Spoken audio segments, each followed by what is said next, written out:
স্থাপন করবেন যে শক্তির মাধ্যম দিয়ে, এই শক্তিটার নাম হলো নূর। কি বলা হয়? আল্লাহ বলছে আমার সঙ্গে সম্পর্ক স্থাপন করার যে মাধ্যম, এই মাধ্যমটার নাম হলো নূর। আপনি বলবেন নূর কোথা থেকে আসলো? আল্লাহ আপনাকে বাশার বানাইছে তো। আল্লাহ আপনাকে কি বানিয়েছেন? ইসকাল রাব্বুকা লিল মালাইকাতি ইন্নী খালিকুম বাশারুম মিন তিন।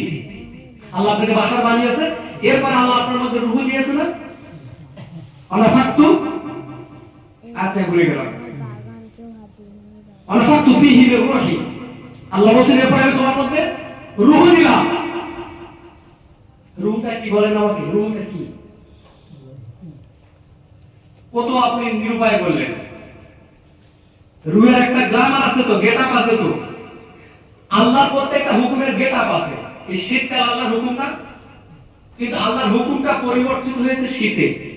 আবার গ্রীষ্ম আসবে, আল্লাহর হুকুমের পরিবর্তনটা আপনি বুঝবেন যে আল্লাহর হুকুম হয়েছে, তার মানে শীত গ্রীষ্মে চলে গেছে। আল্লাহর হুকুম হয়েছে, আল্লাহর হুকুম সঠিক, কিন্তু রূহের ডাইমেনশন, রূহের গ্রামারটা কি, গেটআপটা কি, এখানে আপনি নূর ছাড়া কোনো আলোচনা, কোনো মুফাসসির রূহের ব্যাখ্যায় নূর ছাড়া কিছু আলোচনা করতে পারেনি। প্রত্যেকেই বলেছেন যে রূহ মানেই হলো নূর। আল্লাহ আপনার মধ্যে একটা নূর জ্বালিয়ে দিয়েছে। আল্লাহ একটা নূর আপনার মধ্যে জ্বালিয়ে দিয়েছে। এরপর আল্লাহ পাক বলেন আপনি ইবাদত এবং রিয়াজতের মাধ্যম দিয়ে যখন একটা স্তরভুক্ত হবেন, আপনি সেটা আসলাম না পর্যায়ে, লা ইলাহা ইল্লাল্লাহ মুহাম্মাদুর রাসূলুল্লাহ, এটা হলো আসলাম না, মুখে স্বীকৃতি দেওয়া। আল্লাহ পাক কোরআন পাকের মধ্যে বলেন হে রাসূল আপনাদেরকে বলে দেন ওরা যেন নিজেদেরকে আমান্না না বলে, ওরা কিন্তু সবেমাত্র আসলাম। আমান্নার পর্যায়ভুক্ত হতে গেলে ইবাদত এবং রিয়াজতের মাধ্যম দিয়ে সে আমান্নার পর্যায়ভুক্ত হতে হবে। তাহলে আপনি প্রথমে আসলাম না থাকলেন, কলেমা পড়লেন লা ইলাহা ইল্লাল্লাহ মুহাম্মাদুর রাসূলুল্লাহ, আপনি ঈমানের বীজ বপন করলেন। এটা হলো ঈমানের বীজ, মোহর ছাপ লাগালেন। আচ্ছা, বীজ বপন করতে গেলে মাটি লাগে না, আবহাওয়া লাগে না? এই সিজনে যে ফল পাওয়া যায় না গাছে, আপনি চাইলে সেই ফল পাবেন? এই যে সিজন চলছে, শীতকালে যে ফল হয় না গাছে, আপনি যদি কাঁদতে কাঁদতে উল্টো লটকে যান গাছে, সেই ফল কি আপনি পাবেন? আমি আপনাকে জিজ্ঞেস করি কেন ভাই হবে না, আপনি বলেন ভাই এখন তো সিজন। সিজন আবার কি? একই দেশ, একই চাঁদ, একই সূর্য, একই রাজ্য, একই জেলা, একই গ্রাম, একই পাড়া, একই মানুষ, সিজন আবার কি? সিজন বলে কিছু হয় না, এটা হলো হুকমে ইলাহি, আল্লাহর হুকুম। এটা একটা ডাইমেনশন। সিজন হলো হুকমে ইলাহি, আল্লাহর হুকুম। আল্লাহ রাব্বুল আলামিন বলেন যে যখন তুমি ঈমানের বীজ বপন করলে, ঈমানের বীজ বপন করলে, এর জন্য তোমার মাটি লাগবে। কি ধরনের মাটি? এই মাটিটা হলো মহাব্বতের মাটি লাগবে, আর আদবের আবহাওয়া। যার মধ্যে মহাব্বতের মাটি নেই আর আদবের আবহাওয়া নেই, ওর ঈমানের বীজ অঙ্কুরোদ্গম হবে না, মরে যাবে। যতবার রবে ততবার মরে যাবে। এই জন্য আজ আমাদের মুসলমানদের এই অবস্থা। এরা কলেমা পড়ে বীজ বপন করে, কিন্তু এই বীজ বপন করার পরে তার মধ্যে ওরা আদবের মাটি, মহব্বতের মাটি আর আদবের আবহাওয়া লাগাতে পারে না, বলে বীজ মরে যায়। বুঝতে পারতেছেন আপনারা? তাহলে ঈমানের যে বীজ আপনি বপন করলেন, বপন করার পরে ওর মধ্যে আপনাকে মহব্বতের মাটি আর আদবের আবহাওয়া দিতে হবে। এরপরে আপনি আমান্নার পর্যায়ে ঢুকতে হবে। যে আপনি আমান্নার পর্যায়ে ঢুকতে হবে, আল্লাহ আপনাকে আবার নূর দেবে। কিভাবে? আল্লাহ বলেন আফামান শারাহাল্লাহু সাদরাহু লিল ইসলাম ফাহুয়া আলা নূরিন মির রাব্বিহি। আল্লাহ বলেন এরপর আমি কি করব? তোমার সদরটাকে আমি তুলে দেবো, সিনাটাকে উন্মুক্ত করে দেবো, ওর মধ্যে আমি আবার আল্লাহ নূর দেবো। তাহলে কয় নূর হলো? দুই নূর। দুই নূর হলো না? দুই নূর। আচ্ছা আসেন, এক নূর, দুই নূর, দুই নূর হয়ে গেল। আল্লাহ যে কথা আমাদের কবরের মধ্যে দেওয়া হবে, আল্লাহ ফেরেশতাকে বলবে ওর মধ্যে নূর দাও। তাফসীর ইবনে কাসির, এই হাদিসটা নকল হয়েছে মুসনাদ আহমদ ইবনে হাম্বল থেকে। তাফসীর ইবনে কাসিরের মধ্যে এই হাদিসটা নকল হয়েছে, যার মধ্যে আল্লাহর ওলিদের মৃত্যুর জুলুস সম্পর্কে বর্ণনা করা হয়েছে। যে একজন আল্লাহর ওলি দুনিয়া থেকে চলে গেলে তার মৃত্যুর জুলুস বর্ণনা হয়, জুলুস বের করা হয় তার মৃত্যুর জন্য। ফেরেশতারা তার মৃত্যুর জুলুস বের করে, বলে সুবহানাল্লাহ। আরে বলে ওলি আবার কি? আর ওলি শুধু ওলি না, ওলির মৃত্যুর জুলুস বের হয়। আমার কথা না, তাফসীর ইবনে কাসিরের কথা। কেমন ভাবে? আল্লাহ পাক যখন কোন মানুষের প্রেমে পড়ে, কোন মানুষের উপর আল্লাহ যখন ঝুঁকে যায়, আল্লাহ তখন জিবরাইলকে ডেকে বলে, জিবরাইল, দুনিয়ার ওই মানুষটাকে আমি বড় ভালোবাসি। এই কথা শোনার পরে জিবরাইলও তার প্রেমে পড়ে যায়। জিবরাইলও সেই মানুষের প্রেমে পড়ে যায়। প্রেমে পড়ে যাওয়ার পরে জিবরাইল সমস্ত ফেরেশতাদের সামনে বসে ওই মানুষটা জিকির করে যে আমি এবং আমার আল্লাহ আমরা দুনিয়ার ওই মানুষটার প্রেমে পড়েছি, তোমরাও প্রেমে পড়ো। আচ্ছা, মন কানে কিন্তু ফেরেশতা, যখন জিবরাইল এই আলোচনা করছেন তখন মন কানে শুনিনি? শুনেছি। শোনার পরে যখন ওই মানুষটাকে কবরে রাখা হবে, মন কানে কি আসবে সওয়াল জবাব করার জন্য, এসে মন কানে কি চুপ করবে না? আরে এই তো সেই লোক যার কথা জিবরাইল জিকির করেছিল, আমাদের সঙ্গে বলেছিল, যারা প্রেমে আল্লাহ পড়েছে এবং জিবরাইলও পড়েছে, আমাদেরকে তার প্রেমে পড়ার কথা বলেছিল, কিন্তু সেই ব্যক্তিটা, আচ্ছা ওর সওয়াল জবাব আর আমার সওয়াল জবাব কবরে সমান না? ওনার কিন্তু প্রশ্ন হবে, কিন্তু কেমন মানবকে মানতে বলে উজরাপি পাস, আমার কথা কি বলবে? ম্যাডাম আমাকে বলবে ফেরেশতা, ওনার কথা কি বলবে? এরা বলবে মানবকে বল বুঝবে আপনি পাস, আমার টুটিদের বলবে বল ম্যাডাম মানবকা বলে মুকুলে বসবে রাত করে নাকি? এই হলো আল্লাহর ওলি। আল্লাহ বলছেন কি কবরের মধ্যে নূর দাও, আবার নূর, তাহলে কয় নূর হলো? 3 নূর। এরপর যখন হাসরের বিচারের ময়দানে উঠবে, ওদের আগে আগে নূর যাবে, আগে আগে নূর যাবে। এখন তো নূর থেকে বেরোতেই পারলাম না, আগে আগে কি যাবে? নূর যাবে।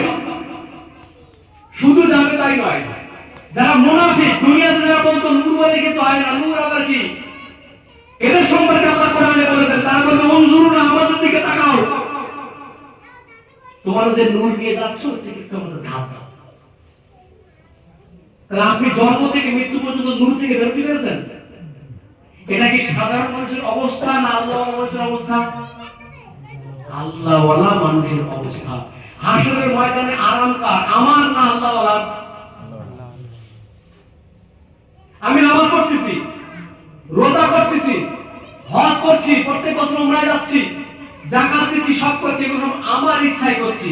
আমার ইচ্ছার সঙ্গে কি আল্লাহর ইচ্ছা সংযুক্ত হয়েছে? সার্টিফিকেট আছে আমার কাছে? আমি নিজেকে আল্লাহর বান্দা বলে দাবি করি, আল্লাহ কি আমাকে বান্দা বলে স্বীকৃতি দিয়েছে? আমার কাছে কোন দলিল আছে? আমি নিজেকে বলি উম্মতে মুহাম্মদ রাসূলের উম্মত, রাসূল কি আমাকে উম্মত বলে স্বীকৃতি দিয়েছে? সবাই তো আমরা বলি কিয়ামতের ময়দানে আল্লাহর রাসূল ইয়া হাবলি উম্মতি ইয়া হাবলি উম্মতি বলে পাগল হবে, তাই তো? আল্লাহর রাসূল সোহান লিমান গায়রা বাদিও বল, হিসাব আছে তো? আল্লাহর রাসূল নিজে বললেন দূর হয়ে যা আমার সামনে থেকে তোরা। যে রাসূল কিয়ামতের ময়দানে ইয়া হাবলি উম্মতি বলবেন, হ্যাঁ এটা বলবেন উনি, আজও তিনি মদিনার সবুজ গম্বুজের নিচে চোখের পানি, বুক ভরা ব্যথা, চোখ ভরা পানি দিয়ে শুয়ে আছেন। জিবরাইল যখন জমিনে পার করবেন, ইতি হাবিবি মাকামে মাহমুদ, আসেন আল্লাহ আপনাকে ডেকেছে, রাসূল উঠাই বলবেন ইয়া হাবলি উম্মতি, জিবরাইল উম্মতকে বল, তারা আমাকে ইস্তেকবাল জানাতে আসেনি, নিশ্চয়ই তারা জাহান্নামের কিনারে পুরুষের কিনারে পৌঁছে গেছে। জিবরাইল বলবেন না, আল্লাহর কসম এখন কেউ উঠিনি, আপনি প্রথম। কারণ আল্লাহ আপনার সঙ্গে পরামর্শ করবে হাসরের বিচারটা কেমন হবে, আপনি যেমন বলবেন আপনার উম্মতের বিচার তেমন হবে। বলেন সুবহানাল্লাহ। এটা আমার কথা, আল্লাহর কথা। যিনি বলবেন কিয়ামতের ময়দানে ইয়া হাবলি উম্মতি, উনি আবার কিয়ামতের মধ্যে বলবেন সোহান দূরে যা। তাহলে আমি যে রাসূলকে আমি নিজে বলি আমি রাসূলের উম্মত, রাসূল আমাকে উম্মত বলে স্বীকৃতি দিয়েছে তো? কার কাছে সার্টিফিকেট আছে? সার্টিফিকেট যাদের কাছে আছে তাদের বলে আল্লাহ। যাদেরকে আল্লাহ সার্টিফাই করেছেন, যাদের অন্তরে ইলহাম হয়, যারা কোরআন বোঝে, আপনার নাম তো আলেম কোরআন বুঝি নেই, আপনার থেকে ভালো কোরআন বোঝে ইহুদিরা। আপনি তো মেশিন নেই, আপনি আমার সঙ্গে চলেন, আপনাকে আলেম দেখাচ্ছে আমি অমুসলিম হিন্দু ছেলে, আপনি 2 মিনিট তার মুখের ঠেকানো টিকতে পারবেন না। কোন তাফসীর আপনি পড়বেন তার সামনে? আলিয়া বিশ্ববিদ্যালয়ে 85 জন পরীক্ষা দিয়েছে, পাস করেছে, ছোটখাটো আলেম হিন্দু ছেলে, এত গবেষণা করে সে। অতএব বিশাল আক্ষরিক জ্ঞান আলাদা, আবিধানিক নলেজ আলাদা। কোরআনের ভিতরের গুণ রহস্য বের করা যাদের দ্বারা সম্ভব তাদের বলে আল্লাহর ওলি। আর এই জ্ঞান অর্জন করার জন্য বয়স মেনশন করা যাবে না। আপনাকে আমি একটা জিনিস জানাই, আল্লাহ রাসূলের জামানায় রাসূল যখন যুদ্ধক্ষেত্রে যেতেন দ্বীনের প্রচারের জন্য, সাহাবী যারা যেত জিহাদের ময়দানে, বয়স্ক সাহাবী না যুবক সাহাবী? যারা যুদ্ধের ময়দানে তরবারি ধরতেন এই সাহাবীগুলো যুবক সাহাবী ছিল না বয়স্ক সাহাবী ছিল? যুবক সাহাবী ছিল। বয়স্ক রাসূল নিয়ে যেতেন। এরা ছিল কনসালটেন্ট গ্রুপে যুক্তি দেওয়ার জন্য, কারণ এদের ব্রেন শার্প আর এদের হাত শার্প। কথা বুঝতেছেন? তাহলে বিষয় হলো যে আমি রাসূলের, আমি নিজেকে উম্মত বলে দাবি করেছি যে আমি রাসূলের উম্মত, কিন্তু আমার কথার কোনো মূল্য নেই। মূল্য আল্লাহ রাসূল আমাকে উম্মত বলে স্বীকৃতি দিয়েছে কিনা, দেন সার্টিফিকেট দেন। দ্বিতীয়ত হলো, আপনি যদি বলেন যে আমি নামাজ পড়বো, রোজা করবো, হজ করবো, যাকাত দেবো, আমার কাছে অনেক ইলম আছে, আমি অনেক বড় মাদ্রাসায় পড়াশোনা করেছি, আপনার ডিগ্রি কি আসমান থেকে এসেছে? আপনি যে মাদ্রাসা থেকে পড়েছেন, তাকিল পড়েছেন, ফাজিল পড়েছেন, আলিম পড়েছেন, কামিল পড়েছেন, মুফতি পড়েছেন, মুহাদ্দিস পড়েছেন, মুফাসসির পড়েছেন, এই ডিগ্রি আপনি দুনিয়ায় পেয়েছেন তো? এই ডিগ্রি আপনার দিয়েছে কে? দুনিয়ার লোক। আল্লাহ দেয়নি তো আপনার। যদি আল্লাহ দিত, মৃত্যুর পরে ডিগ্রি আপনার সঙ্গে কবরে যেত। কোন আলেমের ডিগ্রি দেওয়া হয় কবরে? তাহলে এর উপরে যারা গবেষণা করেছে, কোরআনের উপর যারা রিসার্চ করেছেন, এর বাস্তব রস যারা নিংড়ে খেতে পেরেছেন, তারাই হয়েছে হাক্কানি উলামা। তারা হয়তো আপনার বলি এই জন্য ইমাম আহমদ বিন হাম্বল রাহমাতুল্লাহ আলাইহি, যিনি ফিকহ শাস্ত্রের তৎকালীন জামানায় বিরাট বড় পণ্ডিত ছিলেন, ফিকহ শাস্ত্রের উপরে যেটাকে আমরা ফিলোসফি বলি, দর্শন শাস্ত্র, এত বড় একজন পণ্ডিত, তিনি বিসরি হাফিজ দরবারে মাথা নিচু করে চুপ করে বসে থাকতো। যুগের আলেমরা আঙুল উঁচু করে বলতো, আপনি এত বড় আলেম, আপনি কোরআন হাদিস ইজমা কিয়াস, আপনি আরবায়ে আব্দুল্লাহর বাদশা, আপনি এত কিছু জানেন, আপনি বিসরি বিন হাফিজ দরবারে মাথা নিচু করে বসে থাকেন কেন? উনি বলেছিলেন যে আমি আহমদ বিন হাম্বল, আমি কোরআন হাসিল করেছি, হাদিস হাসিল করেছি, ইজমা কিয়াস, ফিকহ উসুল হাসিল করেছি, কিন্তু আল্লাহ হাসিল করতে পারিনি। আমার সামনে যিনি বসে আছে উনি আল্লাহ হাসিল করে বসে আছে, তাই আমি আল্লাহ হাসিল শেখার জন্য কোরআন দরবারে বসে আছি। কোরআন হাদিস শিক্ষা আলাদা, আল্লাহ হাসিল শিক্ষা আলাদা। কিয়ামতের ময়দানে আপনার জুবারাত আল্লাহ তাআলা বের দেবে, আল-ইয়াওমা নাখতিমু আলা আফওয়াহিহিম ওয়া তুকাল্লিমুনা আইদিহিম ওয়া তাশহাদু আরজুলুহুম বিমা কানু ইয়াকসিবুন। আপনি কোরআন আয়াত পড়েননি? আপনি তেলাওয়াত করবেন, আপনার আল্লাহ করতে দেবে না বক্ত। আপনি তো আল্লাহ বলেন, আল্লাহ তো মুফাসসির তেলাওয়াত করে শোনায় টান দেয়, আল্লাহ বলে তো মুখ বন্ধ, জবান তালাও না, এই ফেরেশতা হাত তালাও লোকে বলবে কে? আর আদু ওয়া তাশহাদু আরজুলুহুম বিমা কানু ইয়াকসিবুন। আল্লাহ বলে তোর অঙ্গ প্রত্যঙ্গ থেকে আমি সাক্ষী নেব, তোর ডিগ্রি পকেটে রাখ। বাঁচবেন কি করে? قد أفلح من زكاها وقد خاب من دساها। আল্লাহ পাক কোরআন পাকের মধ্যে বলেছেন, কামা আরসালনা ফীকুম রাসূলান মিনকুম ইয়াতলু আলাইকুম আয়াতিনা ওয়া ইউযাক্কিকুম ওয়া ইউআল্লিমুকুমুল কিতাবা ওয়াল হিকমা। এই ওয়া ইউযাক্কিকুম, তোমাদেরকে পবিত্র করবে। কি পবিত্র? গাধা ভাষায় গাবো না, এখানে ইসলাম নফস আর কলবে সালিম, এই পবিত্রতা রাসূল সাহাবীদের শিখিয়েছিলেন। অন্তরের পরিশুদ্ধতা শিখিয়েছিলেন, কলবের পরিশুদ্ধতা শিখিয়েছিলেন। যেখানে আল্লাহ জিকির জারি হয়েছিল, একজন আল্লাহ বাবা মানুষকে, কলব জিন্দাল্লাহ মানুষকে যখন কবরে দাফন করা হবে, তার মধ্যে আল্লাহ যখন রূহ দেবে সওয়াল করার জন্য, রূহ দেওয়ার সঙ্গে সঙ্গে তার চোখ খোলার আগে তার অন্তর জারি হয়ে যাবে। বলে সুবহানাল্লাহ। মনটা নাকি আসবে তার সওয়াল জবাব করার জন্য, চোখ খোলার আগে কলব জিন্দা হয়ে যাবে, কলব আল্লাহ বলতে শুরু করে দেবে। মনটা নাকি ঢুকে বলবে দাঁড়ায়, বেশি ঝামেলা করা, আল্লাহ বলবে ফিরে আয়। মনটা নাকি অনেক কষ্ট করবে, মান রব্বুকা, ও বান্দা হাসবে কবরে শুয়ে শুয়ে। মনটা নাকি বলবে হাসিস কেন যাবে? চিনিস আমাদের? আমার নাম মনকারের নাম নাকি এক বাড়িতে 70 গজ, উনি হাসবেন। ওই দিক থেকে আল্লাহ হাসির ঝড়ক এসে পৌঁছাবে কবর পর্যন্ত। আল্লাহ পাক বলবেন, মনটা নাকি বলবে কি রে হাসিস কেন রে? ওই দিক থেকে আল্লাহর হাসির ঝলক আসে, নূরের ঝলক। আল্লাহ বলবে, বান্দা মনকার নাকি আমার ছেলে জিজ্ঞেস করার দরকার নেই। বলেন সুবহানাল্লাহ। এরপর বলবেন, আমার নবীউকা, তোমার নবীকে, ও আবার হাসবে। ওই দিক থেকে আল্লাহ রাসূলের নূরের হাসির ঝলক ওই কবর পর্যন্ত পৌঁছাবে। মনটা নাকি বোকা হয়ে যাবে, হ্যাঁ হাসিস কেন রে? এই দিক থেকে রাসূলের হাসি, এই দিক থেকে তার হাসি। আল্লাহ রাসূল বলবে, প্রশ্ন করার দরকার নেই, ওর সঙ্গে আমার সম্পর্ক আছে, আমার চেনে। যারা আল্লাহ রাসূলকে চেনে, তাদের সঙ্গে আপনি সম্পর্ক স্থাপন না করা পর্যন্ত রাসূলের সঙ্গে আপনার কোনো সম্পর্ক নেই। ক্লিয়ার কথা? সিম্পল একটা কথা বলি, সিম্পল। আপনাদের এলাকায় এমপি আছে না? এমপি আছে তো? এমপির সঙ্গে যোগাযোগ করতে গেলে ডাইরেক্টলি হবে তো? দ্বিতীয়ত একটা খুব লিগ্যাল কথা বলি, আপনাদের গ্রামে রেশন ডিলার আছে তো? রেশনের মামলা, আচ্ছা রেশনের যে মাল, এই মাল দেয় কে? মুখ্যমন্ত্রী তো বরাদ্দ হয় কোথা থেকে? নবান্ন থেকে বরাদ্দ হয় তো। তাহলে আসলে চালটা দেয় কে? মুখ্যমন্ত্রী। উনি তো অ্যালটমেন্ট করে দেয় তো, ভালো করে বুঝবেন বিষয়টা। চাল দেয় কে? মুখ্যমন্ত্রীর কাছ থেকে অ্যালট হয় চাল, ওইটা শেষ পর্যন্ত আপনার এই রেশন ডিলারের কাছে আসে, ও আপনাকে দেয়। আচ্ছা, আপনি যদি বলেন যে যেহেতু মুখ্যমন্ত্রী চাল অ্যালটমেন্ট করেছে, আমি ডিলারের কাছে যাবো কেন? আমি ডাইরেক্ট চলে গেলে নবান্নের সামনে গিয়ে দাঁড়াবো, মুখ্যমন্ত্রী বলতো তুমি সরাসরি এসে আমার 2 কিলো চাল দিয়ে দাও। দেখো তো মাছ চলবে না? এই মাছ চলবে কিনা? মুখ্যমন্ত্রী বলে তো চাল আছে বরাদ্দ, কিন্তু আমি তোরে দেবো ঠিকই, কিন্তু সরাসরি আমি তোরে দেবো না। আমি কনভার্ট করতে করতে রেশন ডিলার পর্যন্ত পৌঁছে দিচ্ছি, ওখানে তো চাল আছে, যে এই কার্ডটা দেখাবি তো চাল। ঠিক তদ্রুপ ভাবে রহমতের মালিক কে? আল্লাহ। বরকতের মালিক কে? আল্লাহ। মৃত্যুর মালিক কে? হায়াতের মালিক কে? সবকিছু। বরকত সরাসরি আপনার কাছে আসবে না। যদি বলেন তাহলে আমি বড় লোক হচ্ছি কি করে? ইহুদের তো বড় লোক, ইহুদের বড় লোক না? আল্লাহর বরকত তার কথাই তো। হ্যাঁ, জি না। তাহলে আপনার তো চিন্তা ভাবনাই ভুল। আল্লাহ রাব্বুল আলামিনের ইবাদত করে সহজ ব্যাপার। আমি নামাজ পড়ছি আমার ইচ্ছা, নামাজের মধ্যে খুশু নেই, চক্ষু শীতলতা নেই,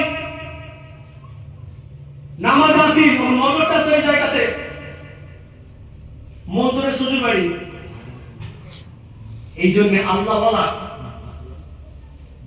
এমন একজন আল্লাহর ওলি সোহবত আপনাকে আসতে হবে। আপনি রাস্তায় চলতে গেলে হোঁচট খাবেন, এটা আপনি জীবনে করতে যে আমি জীবনে একবার পিসাব ধরবো, পিসাব আব্দুল কাদের জিলানীর মতনই হয়, আর আমার জন্য গন্ডগোল হয় না।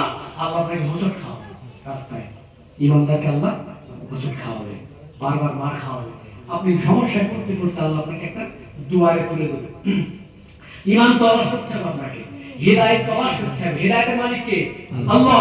হিদায়াতের মালিক অবশ্যই আল্লাহ, কিন্তু আল্লাহ পাক বলছেন এই হিদায়াত সরাসরি আমি তোর কাছে পৌঁছে দেব না, হিদায়াত তোকে তলাশ করে নিতে হবে। আমি হিদায়াত তোর জন্য এক জায়গায় বরাদ্দ রেখেছি, সেই জায়গা পর্যন্ত তোকে পৌঁছে যেতে হবে। আর সেই জায়গায় যাওয়ার জন্য তুই আমার কাছে কাঁদা পায়, আল্লাহ তোকে সেই ডাইমেনশন, সেই রাস্তা, সেই পথ, সেই রুট আমি তোকে দেখিয়ে দেবো, তুই সেখানে গিয়ে হিদায়াত পেয়ে যাবে। নামাজি মানে কিন্তু হিদায়াত মানুষ বসে রয়েছে, আরো আমাদের ইমাম সাহেব আছে। নামাজি মানে কিন্তু ইমানদার না। অনেক নামাজি আছে সে টাটকা বেঈমান, 20 বছর নামাজ পড়তেছে জানে না, কিন্তু বেঈমান 20 বছর ধরে নামাজ পড়তেছে, 20 বছর ধরে, কিন্তু বেঈমানও জানে না। আপনি বলেন ভাই আমার কি মিলা যাচ্ছে? হ্যাঁ, এটা আসল কথা। ও বেঈমান নামাজ পড়ে 20 বছর ধরে, ও নিজেই জানে না বেঈমান। নামাজি মানে ইমানদার না, হাজি সাহেব মানে ইমানদার না, রোজদার মানে ইমানদার না, আলেম মানে ইমানদার। ক্লিয়ার কথা, আপনি রাগ করবেন, সত্যি কথা। ইমানদার এর ব্যাখ্যা আলাদা, কারণ কিয়ামতের ময়দানে আল্লাহ চাইবে কি? ঈমান। কি চাইবে? ঈমান। যার বিনিময়ে আল্লাহ আপনাকে জান্নাত দেবে, 70টা হুর দেবে, ফ্রি করে আপনি এত সুন্দর সুন্দর মেয়ে পাবেন যে সমুদ্রের 7 সমুদ্রে থুতু ফেললে সমস্ত সমুদ্রের পানি মিঠা হয়ে যাবে। এরা বউ আপনি পাবেন ফ্রি পালে, এত সহজ না, অত সস্তা না। অনেকে বলে আল্লাহ দয়ার সাগর, কিয়ামতের মধ্যে আল্লাহ কাহার, রহমান না। মাথায় রেখো, জব্বার নাকি? আল্লাহ রহমান ঠিকই, কিন্তু কিয়ামতের মধ্যে আল্লাহ কি? কিয়ামতের মধ্যে আল্লাহর নাম কি মানুষ? কাহার। তার মানে কি? যে জায়গায় আমার আল্লাহ দরকার ওখানেই তো আল্লাহ রাগান্বিত। আপনি কোথায় রহম পাবেন কিয়ামতের ময়দানে? পাবেন না, অত সস্তা না। আল্লাহ রহম করবেন কিয়ামতের ময়দানে, আল্লাহর ওলিদের জুলুস বেরোবে, প্যান্ডেল তৈরি, আলাদা প্যান্ডেল তৈরি করা হবে আল্লাহর ওলিদের জন্য। তারা যদি কুরসি লাগানো থাকবে সেখানে গিয়ে তারা বসবেন। মানুষগুলো দূর থেকে দেখে আশ্চর্য হয়ে যাবে যে আমাদের গ্রামে শরীফুদ্দিন চাচা না, ওখানে বসে গেছিলাম। হ্যাঁ, ওখানে কেন? মাথা খারাপ হয়ে যাবে, ফেরেশতা বলবে তোর সমস্যা কি? তখন ফেরেশতাকে বলবে যে সেই শরীফুদ্দিন চাচা, ওই তো আমার গ্রামের চাচা, ওখানে গেল কি করে? ফেরেশতারা আমি জানি না, ও খোঁজ তো আমার না। কেন গেছে ও জানে, আল্লাহ জানে। প্রথম বলবে না আমার জানার দরকার। ফেরেশতা বলে বেশি কথা বলি এমন বেরোবো, যুক্ত দাঁড়িয়ে ওই জায়গায় ও বসে রয়েছে, ওই ইবাদতের মাধ্যম দিয়ে তখন আফসোস করবে যে হায় আল্লাহ, ওই ইবাদত যদি আমি একটু করতাম, কতবার চাষা আমার বলেছে। মুর্দা কল দিয়ে বেড়ানো মানুষটা মুর্দা, যার কল মুর্দা। সভাপতি ইমামে আজম আল হানিফ রাহমাতুল্লাহ আলাইহি, আপনি না মনে নেই, উনি খুব অসুস্থ হয়ে পড়েছেন, একদিন শুয়ে আছেন বেডে। এলাকার কিছু আলেমরা এসেছে হুজুরের সঙ্গে দেখা করতে, এসে বলছে হুজুর আপনি একটু কলেমা পড়েন, তখন তখন মৃত্যু হয়ে যেতে পারে, মৃত্যুর আগে কলেমা পড়া ভালো। হুজুর আফসোস করে বললেন হায়, একদম মুর্দা এসেছে একটা জিন্দা মানুষকে কলেমা পড়াতে। কথাটা উল্টো না? কথাটা উল্টো তো, দুনিয়ার দৃষ্টান্তে কথাটা উল্টো না, কথাটা উল্টো না, আসলে কথাটা হাকিকত। কারণ যারা কলেমা পড়াতে এসেছে ওদের কল্প মুর্দা, আর যার কল্প মুর্দা ওই ব্যক্তিটা সম্পূর্ণ মুর্দা, আর যার কল্প জিন্দা ও মুর্দা না, ও জিন্দা। আমাদের কল্প জিন্দা নেই। বিষয় হলো যে এই যে কল্প জিন্দার জন্য আপনাকে আগে মসজিদে তলাশ করতে হবে। মসজিদবিহীন কল্প জিন্দা হয় না। পৃথিবীতে যত আল্লাহর ওলি এসেছে তাদের সবার পীর সাহেব ছিল। পরবর্তী আব্দুল কাদের জিলানী ওনার পীর সাহেব ছিল না? খাজা মঈনুদ্দিন চিশতি পীর সাহেব ছিল না? বাহাউদ্দিন নকশবন্দি, মুজাদ্দিদ আল-গাসালি, এই রকম করতে করতে পৃথিবীর বড় বড় মুফতি, মুহাদ্দিস, মুফাসসির, আল্লামা জালালউদ্দিন সুয়ুতী, খাসায়েসুল কুবরার লেখক, হ্যাঁ, বুখারী সরাসরি ওস্তাদ আব্দুর রাজ্জাক মুসান্নাফে জুজুল মাহফুজ লিখেছেন না উনি? বদরুদ্দিন আইনি বুখারী শরহ উমদাতুল কারী লিখেছেন না? এত বড় বড় গাঁটরা গাঁটরা আলেম, হাজী আব্দুল্লাহ বাহাদুর মক্কি, সবাই বিশ্বাস, সবাই বাইজাত হয়েছে, সবাই একটা একটা ডাইমেনশনের স্টাডি করার পরে এনারা এটাকে বাস্তবায়ন করার জন্য খাজা মঈনুদ্দিন চিশতি রাহমাতুল্লাহ আলাইহি 20 বছর পড়াশোনা করেছেন উজবেকিস্তানে। 20 বছর উনি কোরআন এবং ফিকহ শাস্ত্রের পণ্ডিত ছিলেন, হাফেজ, কোরআনে হাফেজ উনি। এত শিক্ষা গ্রহণ করার পরে উনি ইরানের নিশাপুরে চলে গেছিলেন হযরত ওসমান হারুনি রাহমাতুল্লাহ আলাইহির কাছে। কি পাওয়ার জন্য? আল্লাহ পাওয়ার জন্য। তাহলে তিনি এত শিক্ষা গ্রহণ করার পরেও তিনি বুঝেছেন যে এর মানে আল্লাহ পাওয়া না। হাদিস শিক্ষা, কোরআন শিক্ষা, ইজমা শিক্ষা, কিয়াস শিক্ষা, এর মানে আল্লাহ পাওয়া না। আল্লাহ পাওয়া আলাদা শিক্ষা। এটা শিখেছি আলহামদুলিল্লাহ, এটা প্রয়োজন দুনিয়াতে। অবশ্যই এই শিক্ষাগুলো প্রয়োজন, ফরজ না, শুধু ফরজ না, ফরজ আইন, এটা প্রয়োজন আমাদের। কিন্তু কিন্তু যেটার মাধ্যমে আমি আল্লাহর সঙ্গে সম্পর্ক স্থাপন করতে পারবো এটা আলাদা শিক্ষা। তার জন্য আমাকে একজন ফ্রিরকম ব্যক্তির কাছে যেতে হবে, সেই জায়গায় তিনি পৌঁছে গেছিলেন। ব্যাপারটা বোঝা গেছে? আল্লাহ মাওলানা আমাদের খুব কষ্ট দিছি আমি। আল্লাহ রাব্বুল আলামিন আমাদের সকলকে এই পথের উপরে চলে থেকে আল্লাহ পাওয়ার। আমরা অনেকে বলি আল্লাহ সবাই আমাদের সবাইকে তুমি নামাজি বানিয়ে দাও। কারণ আল্লাহ কি ঠেকা লেগেছে নাকি তোমার নামাজি বানাতে আসবে? আল্লাহ তোমার নামাজ বানাবে কেন? আল্লাহ আমাদের সবাইকে তুমি নামাজি বানিয়ে দাও। ও হো হো, কত আবদার আল্লাহর কাছে। কারণ আল্লাহ তোমার নামাজি বানাবে কেন? ও দায়িত্ব কি আল্লাহর? সব দায়িত্ব আল্লাহ। আল্লাহ রোজগার বানিয়ে দাও, নামাজি বানিয়ে দাও, ব্যবসা করে দাও, বউ এনে দাও, ও করো, তো সব তুমি করো। আর তুমি কি ঘাস কাটবা? আল্লাহ বলেন না তোমার কাছে বলতি ওয়া জাআলুর রিজসা আলাল্লাযিনা লা ইয়াকিলুন। বান্দা তোর বিবেক দিতে, আমি বিবেক দিয়ে বিচার করবি। ইন্না শাররাদ দাআবি ইনদাল্লাহি সুম্মুল বুকুমুল্লাযিনা লা ইয়াকিলুন। আল্লাহ সুবহানাহু আল কালামের 22 নম্বর আয়াত আল্লাহ পাক বলেন যেটা বিবেক দিয়ে বিচার করে না ওই ব্যক্তিটা আমার কাছে নিকৃষ্ট। তাই এই পর্যন্ত শেষ। যদি ভুলভাল কিছু বলে থাকি, কাজভাল করে থাকি, আমরা তো মাফ করে দেব আল্লাহর ওয়াস্তে। ছোট ভাইয়ের মতো মাফ করবেন। ওয়া আখিরু দাওয়ানা আলহামদুলিল্লাহি রাব্বিল আলামিন। আসসালামু আলাইকুম ওয়া রাহমাতুল্লাহ। দর্শক আল্লাহুম্মা সাল্লি আলা